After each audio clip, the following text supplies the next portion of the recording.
Donnie and Dolly, the team is supported by ableauctions.ca. Closing your business? We can help.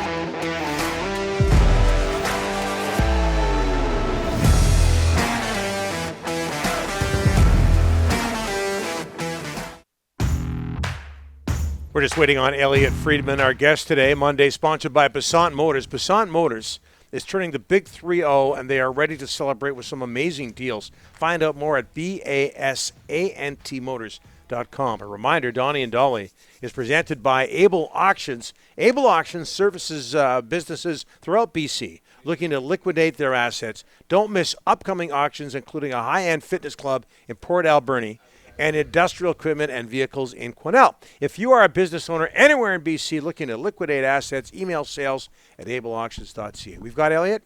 We got Elliotte. Joining us from Hockey Night in Canada, the 32 Thoughts podcast. Elliotte, thanks for doing this. How are you on this Monday, sir? I've got no audio. No audio, Elliotte.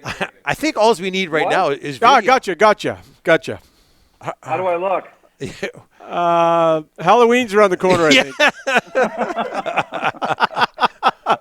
What's going on? Did you just work out? No, you know what, guys? I have to tell you that, this day and age, when I don't have to clean myself up, I really don't clean myself up. I think that's the best way to put it. Yeah. Looking good, buddy. You look great. Looking good. Hey, what can you tell us? I got to get past the look here. What can you tell us about Travis Hamonic and the Vancouver Canucks? I think, Don, we're going to get clarity on this situation today. I do. I'm hearing that, there have been lots of rumors flying around, obviously, since the moment it happened. There were some flying around on the weekend that I was chasing about the possibility of Hamonic showing up in Vancouver and coming to join the organization, which were denied to me at the time. But I do think that everybody involved here is going to issue something to clarify the full situation. And I wouldn't be surprised if potentially it came in the near future, like today. Speculation on it, Elliotte, if you know anything about it? I don't like to guess on this one, Don. And the reason, I'll tell you why. Like, I've had a couple of people, look, I understand how everybody feels about this, and you guys, like me, have speculated many times about what this could be. But I have had some people who are very smart say, be very careful on this one. There are things here that are, that shouldn't be guessed about. So I'd rather wait and see what this is all about. Still with the Canucks. They're 1-1-1, and most people who watched the game that they lost to Detroit felt the Canucks should have won that game. People in this town are pretty impressed with what they've seen so far from this new group, in particular number 8. What do you think the Canucks have in Connor Garland? I wasn't surprised to hear what Zadina said about Garland after the game the other night. I don't know if I can use this word, but I'm going to use this word. When he was traded from Arizona to Vancouver, someone said to me the Canucks fans are going to love him because he's a prick. Mm-hmm. And, he just is on the ice. He drives people crazy. At times, I think he drives his own teammates crazy sometimes.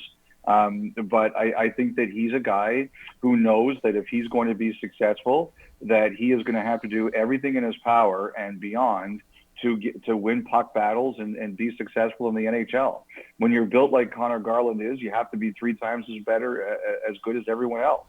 And he's worked hard to be that kind of guy. And, I didn't think that play was deserving of a suspension. I think the fact the referees took it down from 5 minutes to 2 in the moment, told everybody what they thought about it upon review.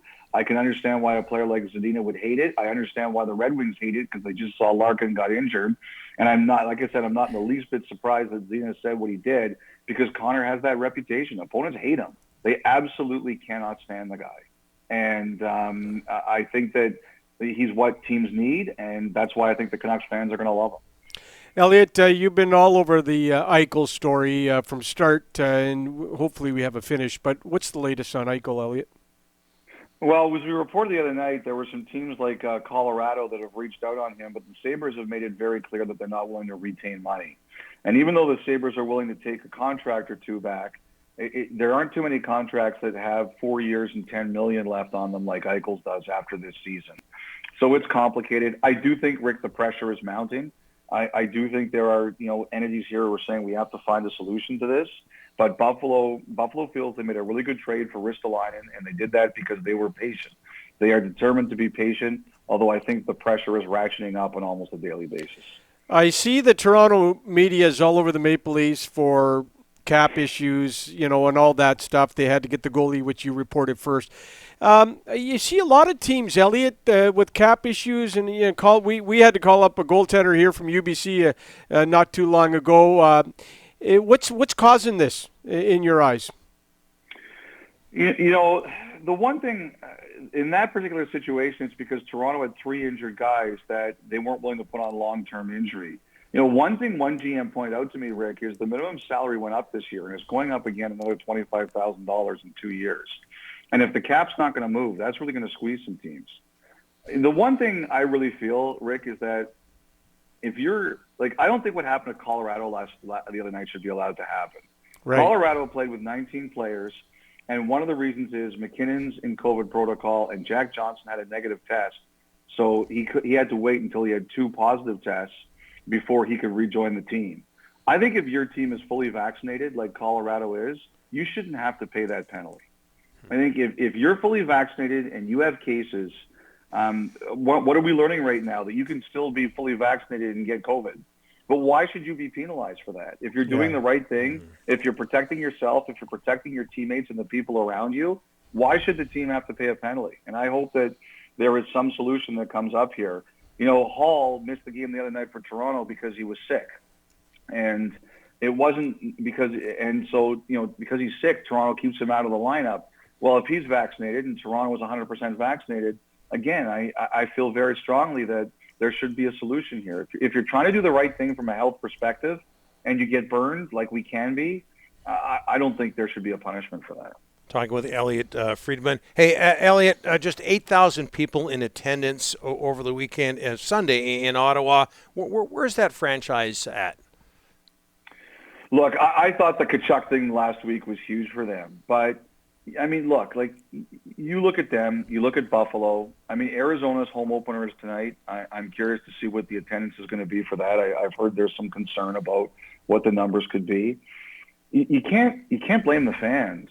Don, if you're yo-yoed by your ownership or the situation, and fans don't go, look, we all know there's a ton of passionate hockey fans in Ottawa. We know there's a ton of passionate hockey fans in Buffalo.